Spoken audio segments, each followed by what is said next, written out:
I've been thinking about this all day long, because the idea of intersectionality is not necessarily new to me. I've known of it for some time, but I realized that I hadn't really that I had my intellectual understanding of it wasn't as forward as my sort of emotional experience of it.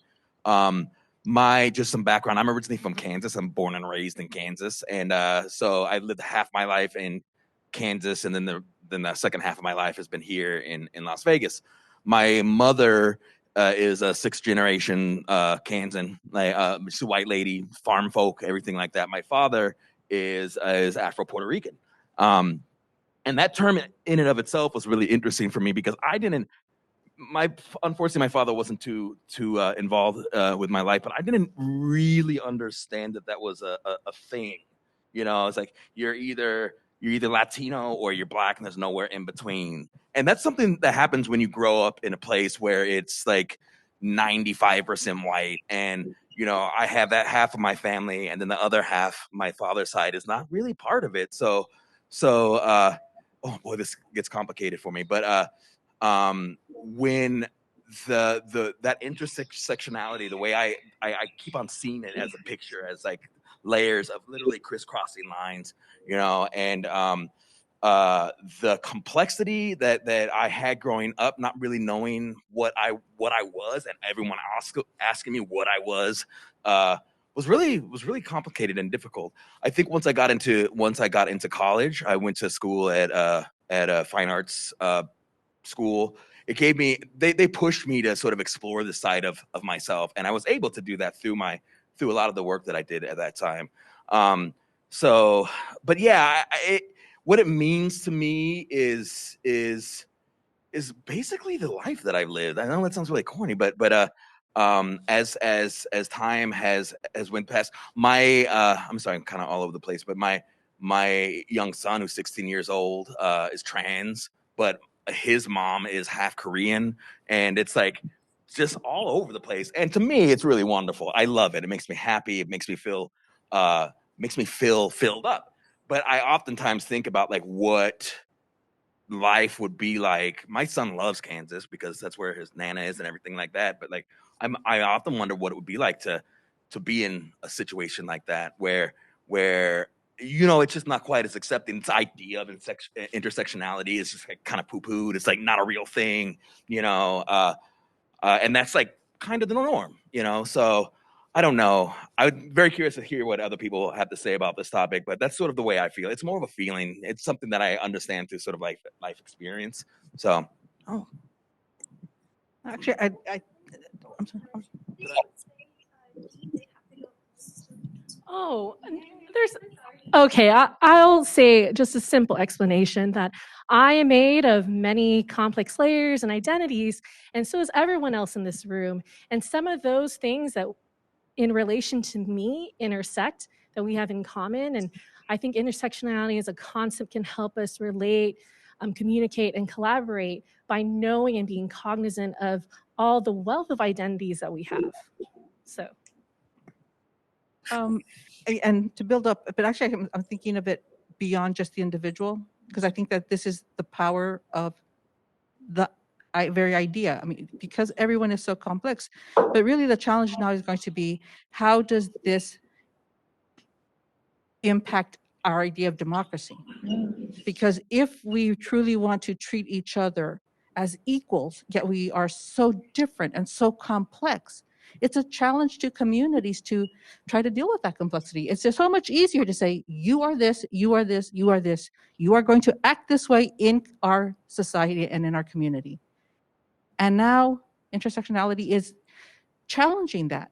And if we want to truly be treated as equals, we have to understand the complexity within ourselves, but the complexity with others. And that is going to be a very, very hard challenge for the next generation. But it's a generation that will truly give life to democracy. We cannot just see that 1 + 1 is 2. It's much more complex, and that's the challenge that your generation will have to take up. If you truly want to be treated as the complex person that you are, you also have to treat the others. How is that going to play out as we deal with each other?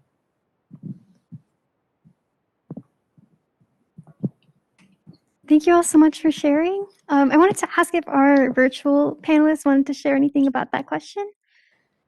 But if not, we can move on to the next question. So I just wanted to briefly say, sometimes I think of intersectionality like tapestry, that when you look at something from far away, you can see the patterns and you can see the colors, but the closer you get, the more you start seeing individual threads. And everybody has lots of individual threads that we should be aware of.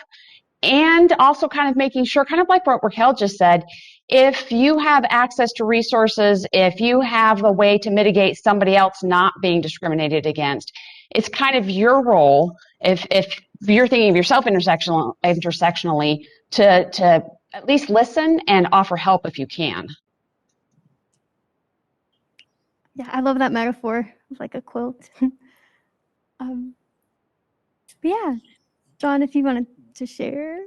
If not, we can move on. Yeah, sure. Real quick, I would venture to say that most everyone falls within intersectionality in some facet within these days. How we are as a society, where we're going, we're moving forward. It's gonna be more hard pressed for someone to be like, oh, I don't understand intersectionality, or I don't fit into multiple different diverse groups and stuff for that. So just kind of wanted to add that to that, and what everyone else has said has been wonderful. So that's all. Thank you so much. Yeah, I'll hand it off to Armand for our next question. All right. Our next question is, when navigating college life and education, how did your overlapping identities affect your experience and your path? If anybody would like to go first, just...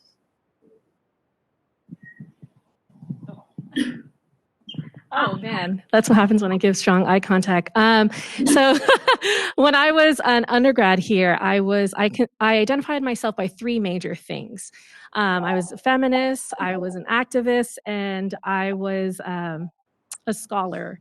And so I was just like, okay, these are the three things I'm going to pump through college. And so when college ended, and this is during the recession, and I was like, wait, if I'm not those three things I was in college, then am I even those things? And what I have learned over time is that I am still all those things while still accommodating the changes of growing up as well.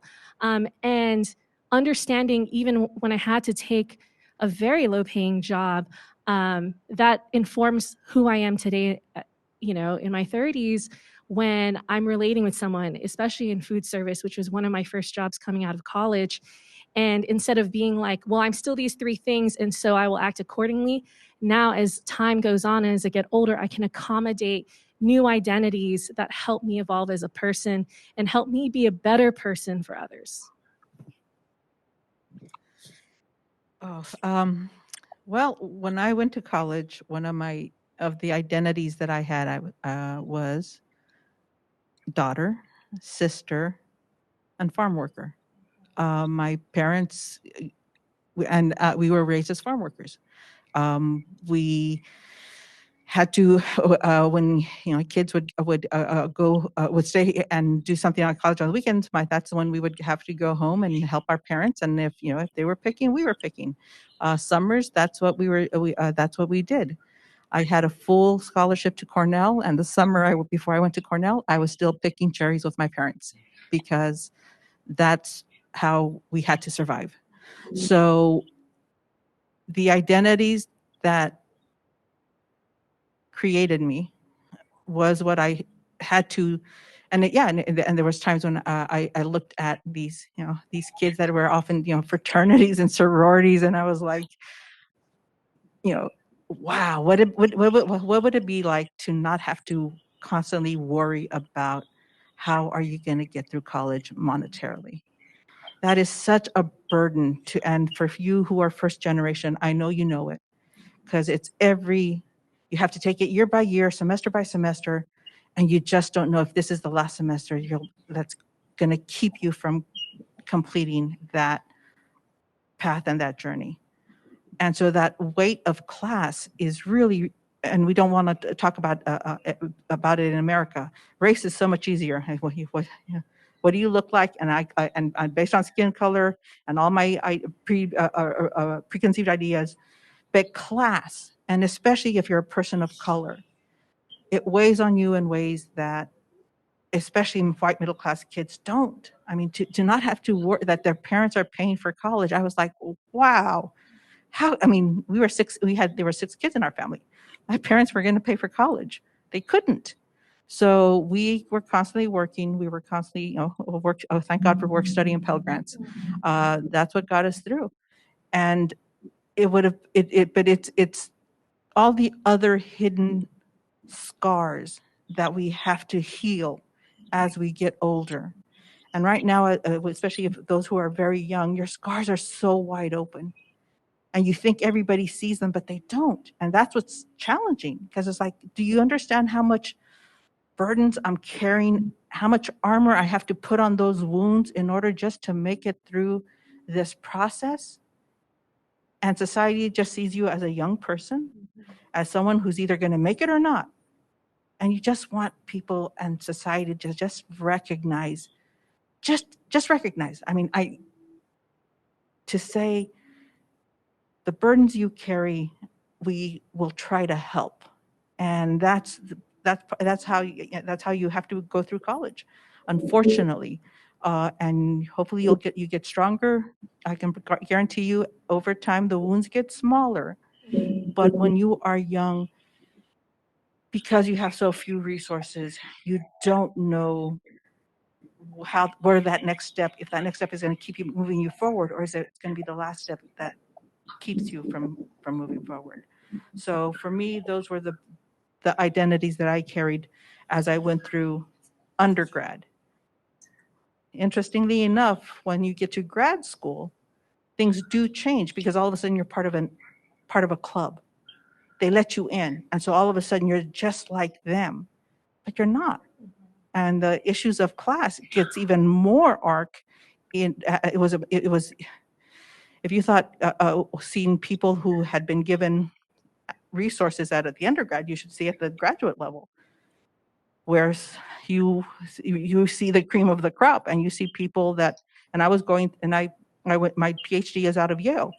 So I am literally in the same classroom with kids that have literally, oh God, they grew up with trust funds, and they literally had everything given to them.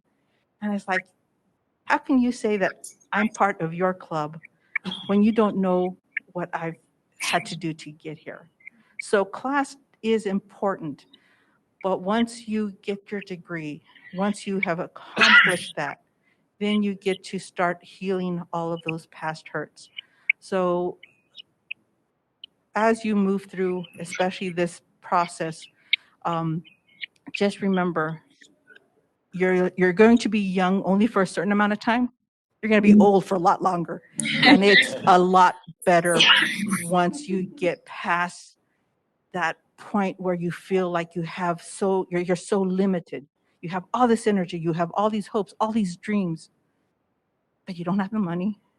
You don't know if you're going to have the resources, and you're afraid. And that's what I remember as being in college. Probably the other identity, I was just so afraid of failing.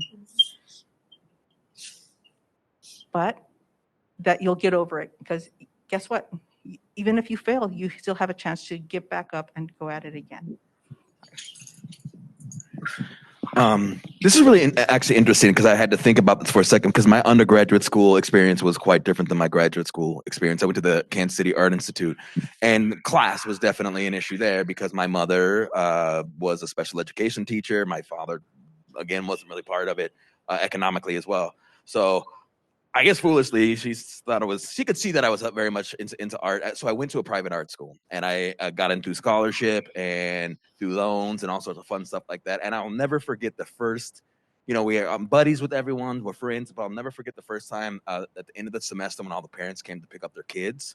My mom came in her little Toyota Corolla and their SUVs and BMWs and all these things. And that was the first time I realized that, most of the people here, like, just their parents are just paying, but that was fine because I was able to excel with my own ability and stuff like that, and put myself forward in such a way.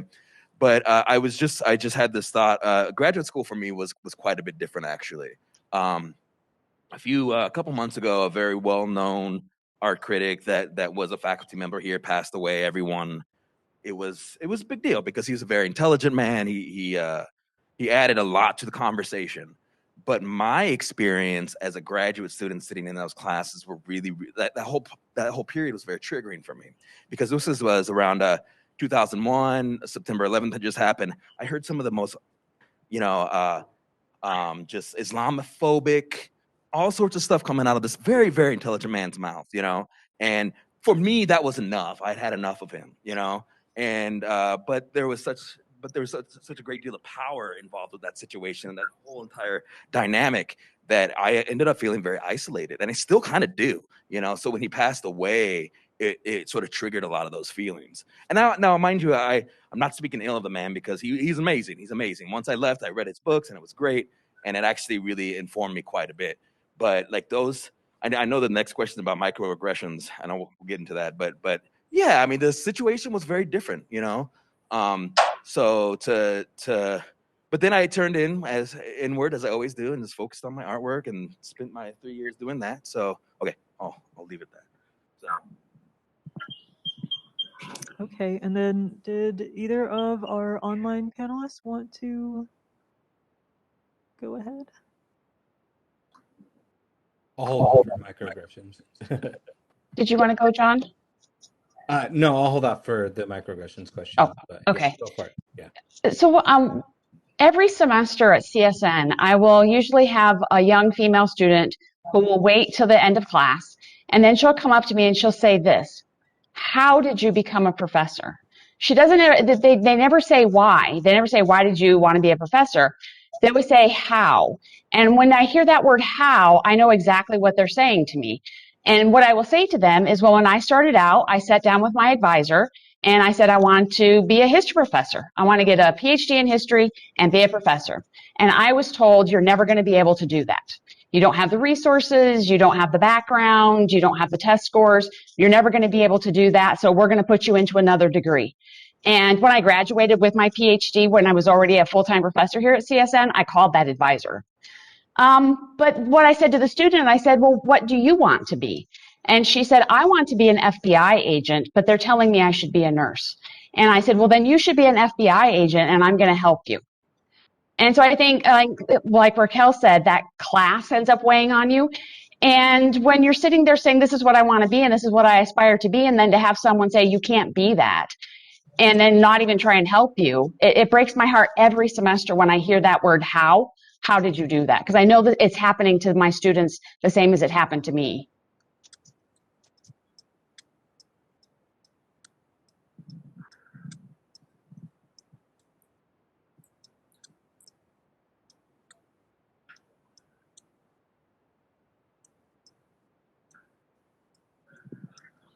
And then, sorry, John, did you say that you were waiting for the next question? Yeah, I'll hold off. So for sake of time, so we can get through everything. Thank you all so much for sharing. A lot of what you said resonated with me personally. But yeah, our next question can get a little serious. As you know, we've been talking, intersectionality is a subject that means a lot to a lot of us. So microaggressions are indirect, subtle, or unintentional discrimination against members of a marginalized group. Have you ever experienced this? And if you did, how do you handle these situations, especially in a college environment?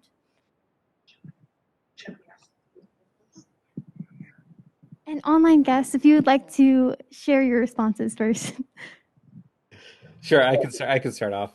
So I teach a lot about microaggressions, and through me working within housing and residence life as my background, and I've had a lot of opportunities to share with students about microaggressions and how they are. And the best thing for me is it's kind of like a metaphor of using kind of like your big toe. So every time someone uses a microaggression against you or uses these subtle, unintentional discriminations, it's like someone stepping on your toe. If it happens once or twice, it does hurt, but then you can recover. But if every day, every week, every month, someone is stepping on your toe repeatedly again and again, your toe's going to get sore and it's going to hurt and it's going to be bruised. And with that, and so that's what is really detrimental about microaggressions, is that they could be small, subtle, many things that can happen. But as someone who falls into a minority group or things like that, or someone who experiences microaggressions daily, that is going to pile up over time and can be very detrimental and very harmful. And so for me, yes, I've experienced this a lot growing up through the majority of my life. I grew up in Utah. Oftentimes, I was one of the only persons of color in the room, in the group, in the class, things like that. And so I had to deal with a lot of things. A lot of times I would get, so what are you? Where are you from? Or, oh, I like you because you're white on the inside. Like you might be brown, but you're not like the other people or the other Mexicans or whatnot. Things like that. Even fairly recently here, being in UNLV, I've had people ask to touch my hair and want to be like, oh, and enthused in that, or ask things like that or stuff like that. So I say saying a lot of things with it in that, but it's harmful. They're there. It happens to a lot of people. I have experienced this in my life, and really the best way to handle it is to, one, um, for yourself, the person who's experiencing it, I would say not take it personally. You are your own person. You are paving your own path, and you need to do who you are. So, other person's perspectives and who they are may not necessarily reflect upon you. And two, let people know, saying, hey, that was a little inappropriate, or I don't know if you know this, but that's kind of a harmful statement because of this, that, and letting them know. It's no, by no means is it trying to change the other person, change who they are, but it allows you to stand up for who you are and be able to express you as a person and what is acceptable and what's not acceptable for that. Saying like, whoa, that's not okay. You shouldn't ask to touch my hair. You can admire it and things like that. And if I offer you to be like, yeah, it's really cool. It's soft and fluffy. Go ahead and touch it. Then yeah, you can do that, but you shouldn't ask to do things like that. So.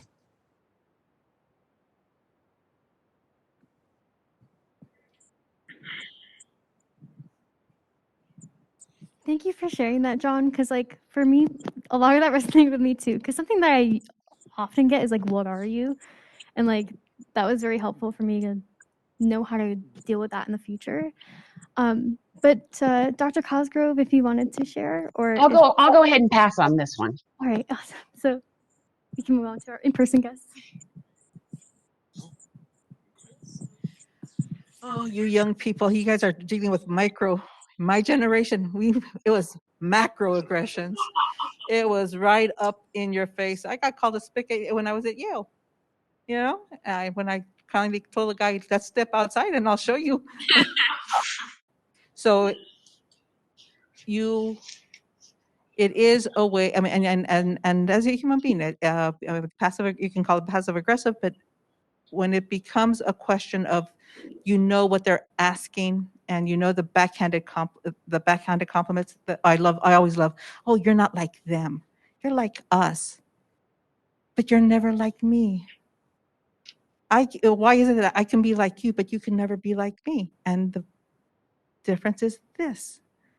And they don't want to be this. So this idea that somehow they're complimenting you by seeing something that is similar to them.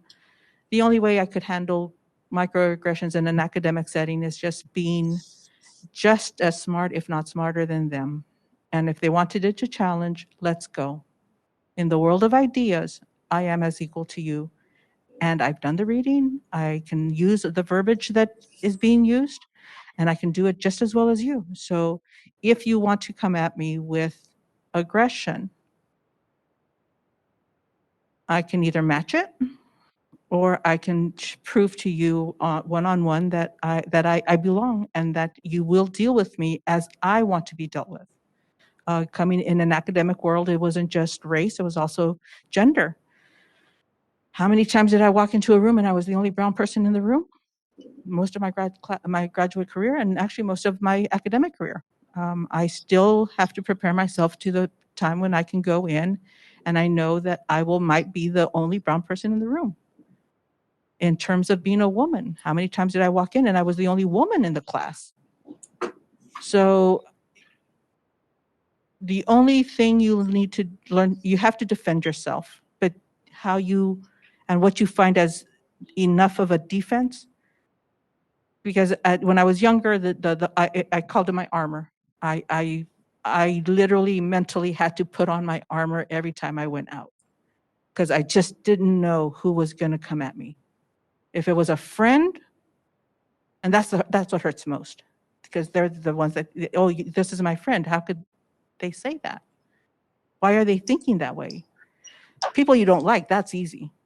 But when I was younger, I mean, the armor was thick. As you grow older and you learn to defend yourself and you learn to be aware, the armor gets thicker, but you never walk out. I mean, I don't know about you, but I never walk out not knowing that I will probably have to defend myself at some point in the day. That the only place I can really be comfortable is when I go home and I can keep the world out and just be myself. And that's something that a lot of white people just don't understand, because it's like they don't have to worry about that moment. I call it the slap.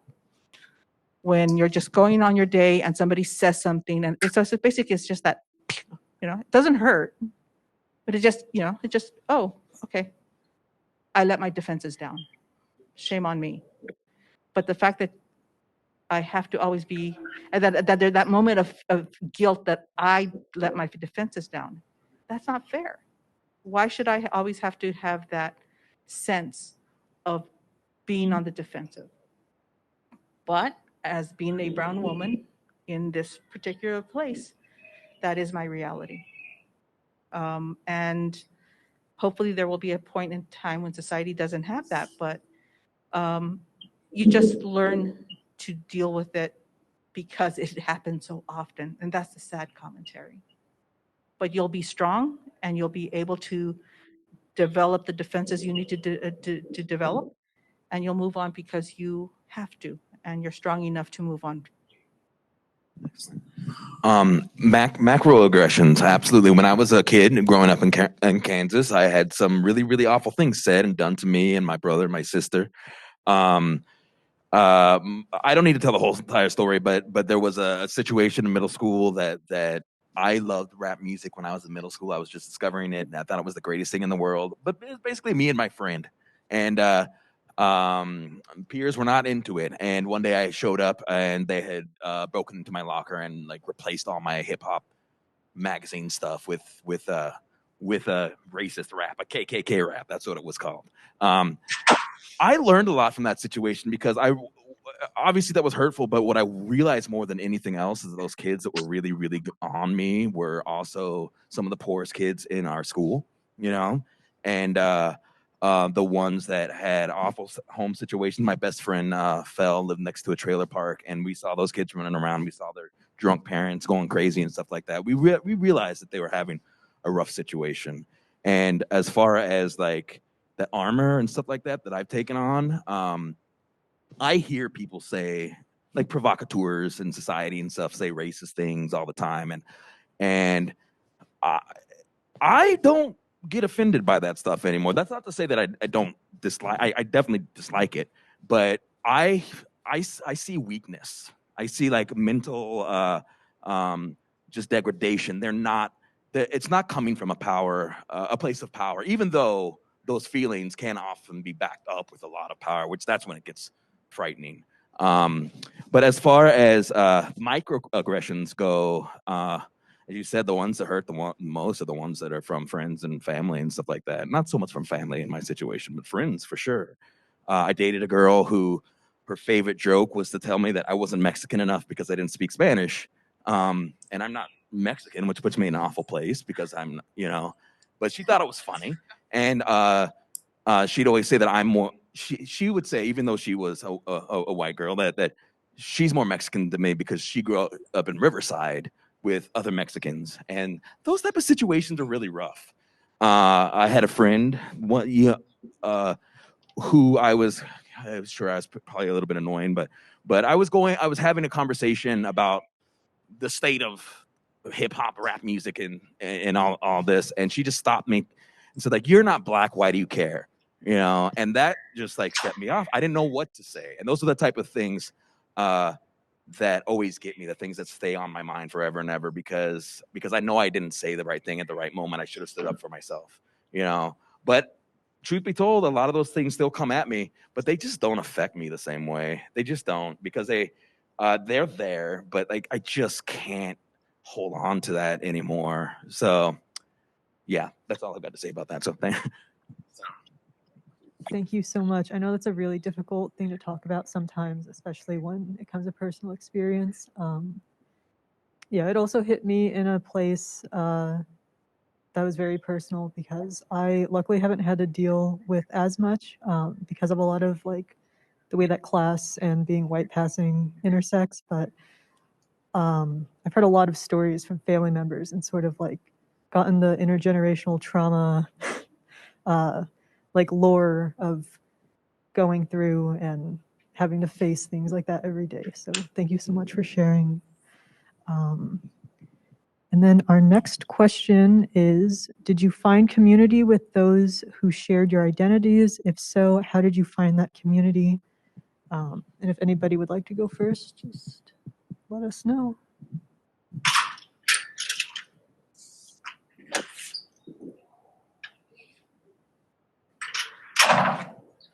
So I think that's one of the things I love about UNLV and how diverse the student population is, and that there are a lot of first-generation students and a lot of low-income students, because then it's easier to find people who are having the same types of issues.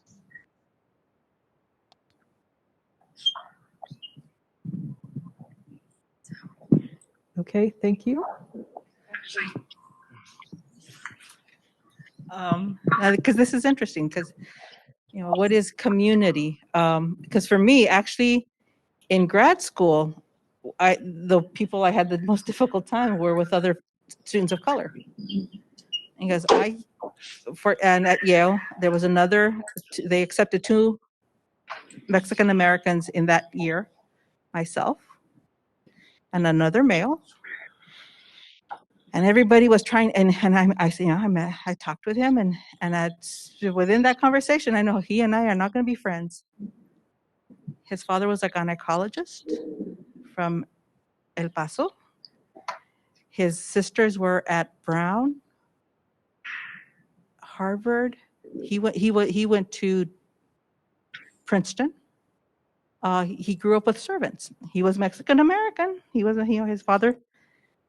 And just in talking to him, it's like he may be, and we could speak Spanish, and I recognized that he was Mexican. He recognized that I was Mexican, but we were so far apart, and I just couldn't. We were acquaintances, but we were never friends. And everybody was trying to push. You and Raul must have so much in common. I would have been his servant. My mother would have been his cook. He's driving a Lexus, and I'm counting pennies until the month is over. I don't think we had some things in common, but not enough to say that we were the same. The irony is, my best friend, and he still is, he's Jewish. I never knew anybody who was Jewish, but for whatever reason, family, values, what we found intellectually funny, he was my best friend. Still is. He and I can literally go months without talking. As soon as we start, it's like, so community shouldn't be based on you finding somebody that looks exactly like you. Because that's the beauty of being in a college. and being in places where you're not like everybody else. You find the complexity, which is why intersectionality is so important. The fact that somebody that could be so absolutely different than you could actually be very, very similar in the things that you can't see, what you find funny, the music that you like. For right now, it's like I don't understand my nieces and nephews. One nephew loves K-pop. It's like, you're Mexican. What the heck are you doing listening to K-pop? Do you understand Korean? No, but he likes it. He loves it. So again, what community, and this notion that somehow you have to be with people exactly like you to think that you're in a community. That can be some of the most alienating moments when you feel, because you know how different you are, and yet everybody is saying that you are exactly the same. So you have to make your own, you have to be open to finding your own community and not letting circumstances dictate to allow society to say, this is where you belong, and this is the only place that you can belong.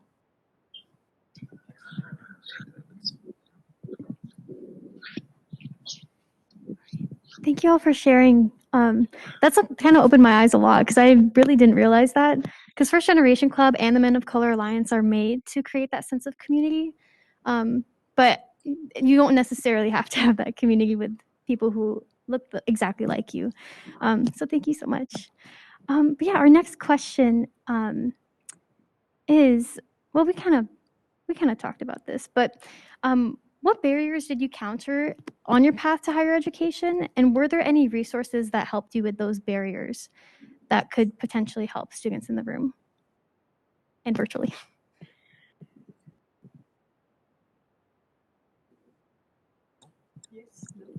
Sure. Quickly. Are we waiting for someone? Is that what's happening? Okay. Well, I guess for me, my barriers weren't too bad, to be honest with you. Even though I didn't come from a family of money or anything like that, most of the people in my family on my mother's side were educated, but probably more the money more than anything, for sure. Once I got to graduate school, that was also the first time I had truly been by myself in my adult life. So there was a lot of barriers there that I had to overcome, but that's just a matter of being kind of brave enough to like put yourself into those situations. And the resources, on and off, I definitely was in therapy a lot when I was in graduate school, for sure. Still am. But that's probably be the main one, because really, I was saying earlier, my graduate school experience was not a good one. I felt very isolated, and it was mostly because of a lot of these type of microaggression stuff that I'm talking about. So thankfully, if you need therapy, get therapy. So that's. No, I mean, again, the ones that we just talked, but the good news is that, with scholarships, grants, the money was there. No, the biggest barrier is often the fear that you feel like you're really that you are so different, and sometimes your own psychological well-being. And yeah, therapy is a great thing. Don't underestimate it, especially when you are feeling like you are so different and so isolated. At first, I felt very isolated, especially because I went from California to the East Coast, first time on your own. But you draw on what got you there. So the fact that, as long as you have as I say, as long as you have your mama, you can do anything. If your mama loves you, no fear. If your mama doesn't love you, then you're in trouble.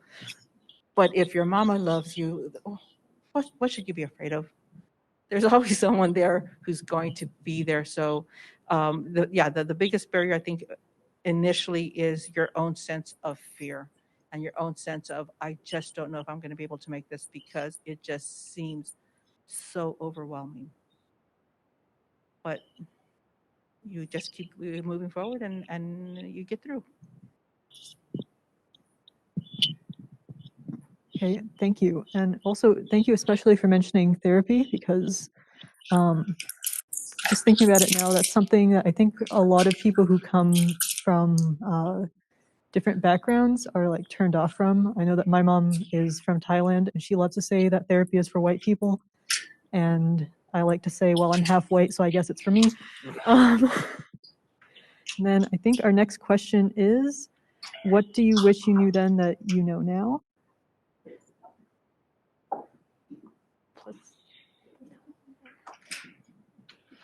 Okay.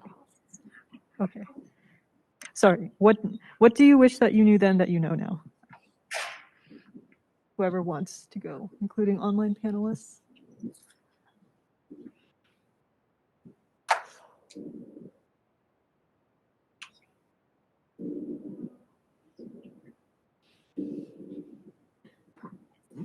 I wish I knew I was actually going to make it.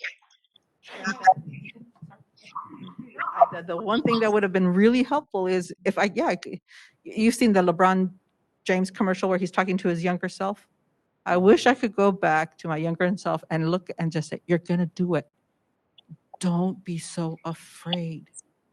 That's what I mean, because, and I know, I mean, you're constantly afraid for so much of through this whole process. I wish I could go back and just say, it's going to be okay. I don't know how to answer that right now, to be honest with you. I'm gonna skip that one. Yeah, that's perfectly fine. If we can always go on to another question.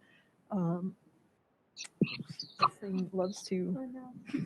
Microphone issues. Yeah, did our online guests have any feedback on that question? So I've actually thought, if I could go back in time, would I do things differently? Could I tell myself to do things differently? And actually, no, there's nothing I could have told myself to do differently, because it wasn't me. It was the system and the way it was set up. And no matter what I did, the system was just going to be the system. And so instead, what I do now is I talk to my fellow colleagues that are professors, that are teaching, to remind them on a day-to-day basis that students need mentors. If a student comes and asks for help, if a student's wanting you to write a letter of recommendation or listen to them or recommend a therapist, or, I mean, that takes a lot of strength to ask for that you need to do that's part of something that we need to do to pay forward, to change the system so it's not the way it was when I went through. And a lot of my colleagues here at CSN were also, first generation, low income, who also struggled and didn't get mentors and weren't supported. So I just try and make sure that with any student that I come in contact with is not going to have that experience, because if they need someone to listen to them and help them, it's going to be me. Thank you so much, Dr. Cosgrove, because it's nice to see, and also John agreeing as well. Professors wanting to take out, to help students currently, so we don't have to go through the same struggle. But yeah, for our next question, this may not apply, as every panelist isn't exactly a first-gen student, but being a first-gen student, this is a question that we got in our RSVP form from a student. So it says, I feel a lot of guilt when it comes to doing certain things like going on vacation, joining a club, pursuing a minor based on interest rather than necessity. How do we go about reshaping the way we feel and think about guilt and how we understand this guilt? And this can also apply with the Men of Color Alliance with, being able to pursue things that our families weren't able to. Would anybody like to answer this question first? I can start off with that one. My best advice would be just you do you. Live your best life. If you have the opportunity in front of you and you're able to do that, go for it. I would also question, where is the guilt coming from? Ask yourself, kind of, why am I feeling the way I'm doing this? Is it kind of that generational trauma going on, or what's going on within my life? for that, then I would encourage you to probably watch Encanto if there's some generational trauma with it. Kind of gives a lot of perspective on that. But seriously, if you have the opportunity and you're able to live your life and live it the way you want to, go for it. Do it. Don't let other people influence you. Don't let other family members tell you what you can or can't do. Once you get into college, once you become an adult, you are able to live your life. So do it. And if you have the opportunity, go for it. And especially if someone, if we're having the intersectionality conversation and those that have multiple areas that you are under advantage or don't have those, and if those opportunities come along, take it, take advantage of it. If you're like, this is what I want to do, go for it. Thank you so much. Also, like you said, whoever hasn't seen Encanto, you guys should watch Encanto because it really touches on intergenerational trauma. Yeah, is there any other panelists who would like to share?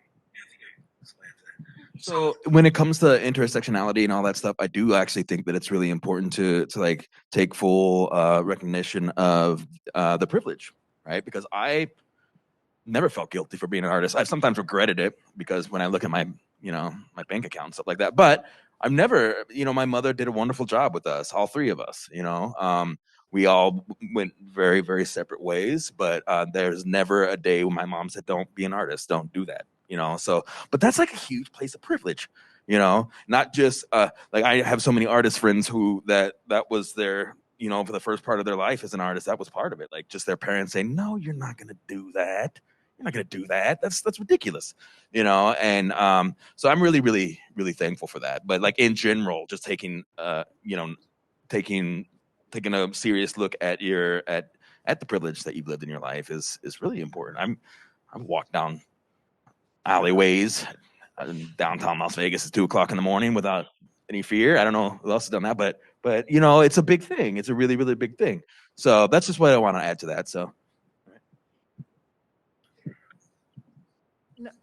Especially when you're young, so much of it is, and it's a process, and you might be feeling guilty now, but do you want to feel regret? Because if you don't take those opportunities, if you don't say and challenge yourself to try, what would you rather live with, guilt or regret? And the worst part is if you live with both. So college should be seen, for me, it was like going to a new country. I was visiting and I was trying to find out if I could live in this different country because college was just so different from everything that I knew. And there's times when how many people don't want to travel? So give yourself the opportunity to travel in your own life by trying these things, because you don't know if that might be what actually is your true heart's content. If my nephew goes and moves to South Korea and becomes Korean in his heart and soul, what am I going to do? If that's who he is destined to be and should be, but he's only going to find out if he tries it. I know I don't like K-pop. That's a generational thing. But if that's his journey, and you should be able to take the opportunity. So guilt is something that you will be with you if you let it for the rest of your life. But the moment that you have, especially in college, to try things that you have never been exposed to, that's what college is for. And hopefully your family will support that and say, okay, it's not my taste, it's not something I would do, but you go and you try it. And then you can come back and tell your family what it is and why you find it so meaningful. And over time, it will get easier. But yeah, between guilt and regret, I would rather have guilt than regret. No, I wouldn't do either. But it's as you get older, it gets easier for you to be able to decide for yourself, yes, I really need this opportunity to experience something different, to find out if I like it or not. Or else you're going to be stuck being the same person you were and the person that your family wants you to be. That's the great thing about college. This is where you get to find out who you really want to be. Thank you for that perspective. As we've talked about earlier in the panel, there's a lot of fear in undergrad and in college in general, so that is very enlightening. Did our online panelists have anything else to add, or are we good to go on? I'm good. Okay. Our next question is, in your perspective, do you think UNLV is becoming better in supporting diverse students?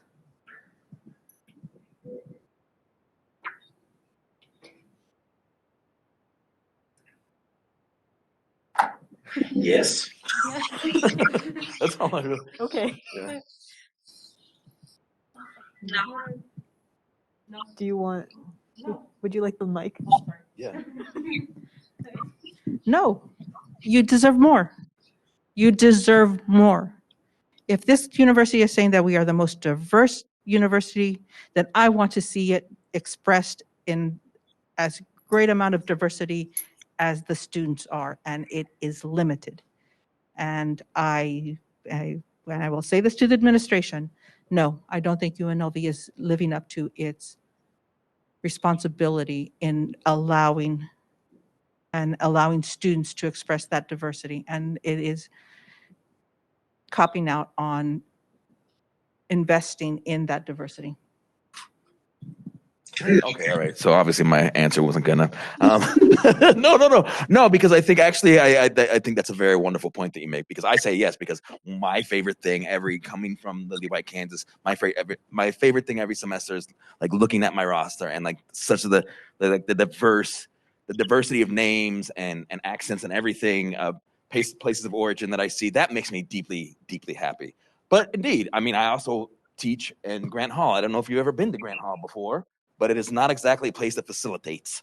It does not facilitate. It's a facility, but it doesn't facilitate. So in that way, indeed, absolutely, 100%. And coming from an undergraduate experience where we had everything at our disposal to express ourselves, where we just didn't have to think about it. We want to make a giant thing that's 10 feet tall and put it in a kiln and fire it and make it happen. Yeah, no biggie, but I'm the only ceramics teacher and I do everything and all this, which I don't mind. I enjoy it. But indeed, yeah, in that way I have to agree 100%. So yeah, we can do better. Thank you. Do our online panelists have anything? Or? Yeah, I think a lot of the faculty or members who are very student facing, those who work with the students on the everyday level, I think, yes, we're improving on being more supportive of our students and being more diverse. We see a lot of the entry levels, those early professional positions being held by those that represent our campus. Once we get higher up, once we get to the mid-level, the high levels, the people who are on the board, things like that, those are the ones who are not representing our campus effectively. And that's what I think needs to change. We need to get more people who represent our students, who are higher up, who are making those large scale decisions that can help our students. Those who are on the ground, those who are helping us are, for me, in housing and residence life, our resident assistants, our LRCs, ours who are on the ground helping that. We have a good diverse group of people, but the higher you get up, the less and less diverse it gets, and the harder it is to advocate for that change.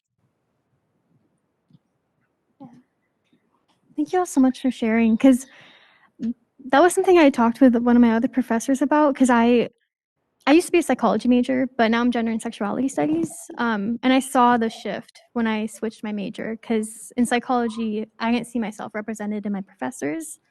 When I switched my major, gender and sexuality, which is something that we learn about intersectionality a lot, and just kind of how I knew what this is, and or being aware of other identities, people who are more diverse usually go towards that area. So then I saw a lot more diversity in my professors. But as we go higher up, like John said, I kind of wondering, what else can UNLV do? But yeah, as for our next question, I know some of y'all went to UNLV, but if you went to a different university for your undergrad, how does your support system at that university, how does that differ from UNLV? I know I see you. The PhD is from Yale, Fresno Bulldog. I went into Fresno. I'm Fresno State, and that I am. Yale can. I am so proud to be and get my education at Fresno State, and the reason I'm here at UNLV is because UNLV reminded me so much of Fresno State. There were 6 of us. We all went to college. When I went to college, there was actually 4 of us, and my 3 older brothers and sisters, and we lived together. So I never left home until I went to grad school. But Fresno State for me is what UNLV should be. It was affordable, it was close to home, and it was a good education, and it allowed me to think about becoming a professional and having a career. Thank God I found my history, and that led me on to grad school. But for me, large public universities, it is a important relationship to the community. We have to teach the students that we have, not the students that we want. Right now, UNLV, that there were tier one. We have to improve the numbers. I don't care about the numbers. If there's students that are good enough and are being left behind, what is the moral obligation of this university to the community that it belongs to and the students that belong to it? So for me, one of the reasons that I have stayed at UNLV is because Fresno State was so important. I know that if I hadn't gone to Fresno State, I wouldn't be here. So between Yale and Fresno State, I am most proud of, and I will, when I say I'm a bulldog, it's not Yale blue, it's Fresno red and blue. And for me, but that's what I think UNLV should be. I mean, you guys, I hope that when you graduate from UNLV, you're proud because you know that UNLV was the springboard that led you have the life you wanted. Excellent. I think I kind of answered the previous answer, but certainly UNLV. You know what? I'm going to pass on this one for now because I think I answered it all right, and I know that we're. Sorry. Yeah, thank you. Is there any comments, or would anybody from our online guests like to answer this question? Okay, I will take that as a no. So I'll hand it off to Armand for our question. Alrighty, and our last question here is, what is one word you would use to summarize your student experience as a diverse identity? No problem. Resilience. Resilience. You gotta, no matter what, you just have, you're gonna stumble, you might fall. Somebody's gonna tell you, no, you can't. And you just have to say, no, I'm gonna keep going. I will just be as resilient as I have to be. So yeah, resilience. For me, it's probably complexity and embracing that. Embracing people that are unlike you. One thing that I worry much about right now is how easily we've sort of we live in our own bubbles. For better or worse, we just live in our own happy little bubbles, and the lack of complexity in our lives is really troubling to me. So, I think that's really important. So. Thank you so much.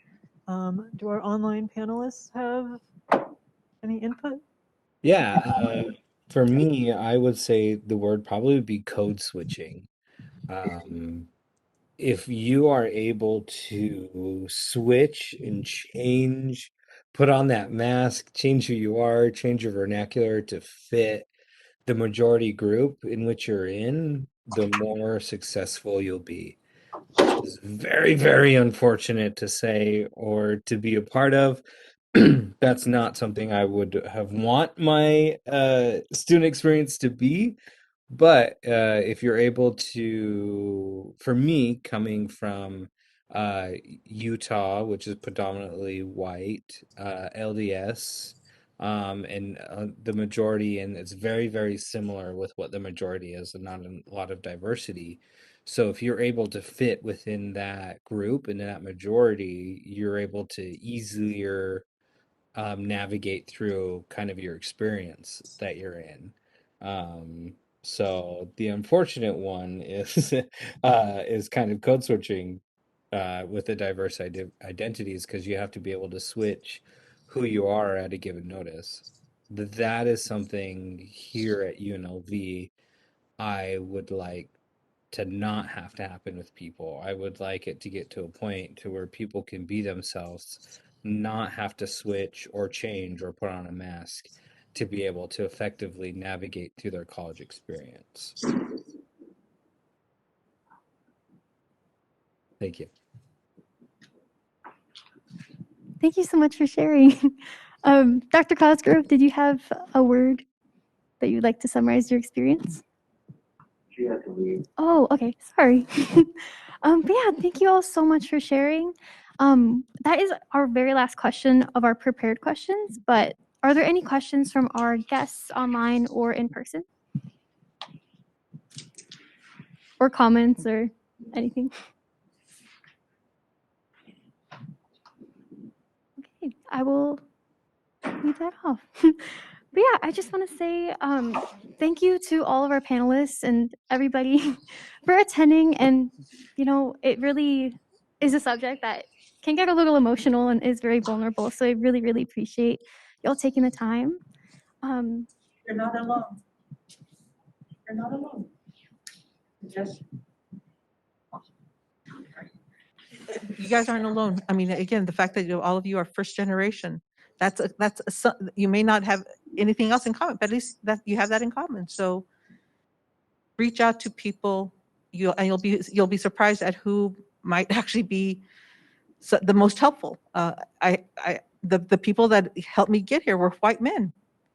Who'd have thought about it? I mean, you would think, the most of people at the critical moments, it was white men that helped me get here.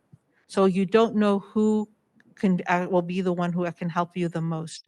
So be open, embrace these opportunities. But if you're feeling alone and isolated, then just try to find somebody that you can see that some element of connection, and that will help you through. And you will get through. I wish I could magically wave a wand and take all of your fears away. You'll make it. I promise. Thank you so much. Oh, Brittany said, thank you for creating this space and sharing creating a space of vulnerability for us. Sorry, it popped up on the screen for a second. Yeah, thank you, Brittany, for your feedback. And thank you so much for sharing that. And it is inspiring to see, you know, professors who've made it throughout, you know, that struggle of being an undergrad and being a diverse student. But yeah, thank you so much for sharing. And we actually did have 2 winners for our little giveaway.